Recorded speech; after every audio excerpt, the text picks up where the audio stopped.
ভিক্ষুক রাস্তা দিয়ে যায় আর জমিদারের পুত্রবধূও যায়। ভিক্ষুক রাস্তা দিয়ে যায় আর জমিদারের পুত্রবধূও যায়। একজন সামনের দিকে আসতেছে, একজন সামনের দিকে যাইতেছে।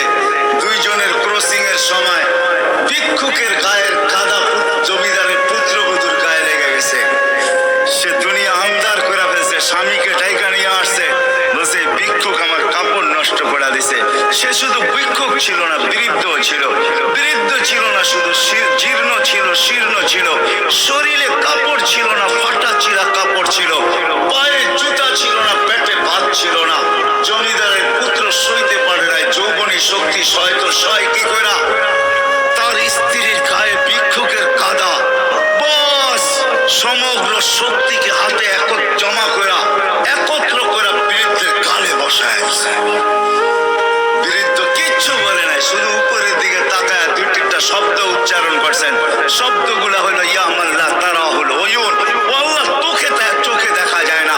ও তারা কুল্লা শাই, তুই সব দেখিস। ফারা তারা মা বি, তুই কি দেখিস না আমার সাথে কি ঘটতেছে? এটা কি দেখিস না? বলতে দেরি যুবক, মরতে দেরি হয় নাই। জমিদার চলে আসছে, প্রতিশোধ নিবে। বৃদ্ধের একদিকে মুস্কি হাসি, একদিকে বলতেছে প্রেমের খেলা এমনই হয়। জিজ্ঞাসা করছে কিসের প্রেমের খেলা রে? বলছে ওর প্রেমিকার গায়ে আমার কাদা লাগছে, পায়ের কাদা লাগছে, ও সইতে পারে নাই।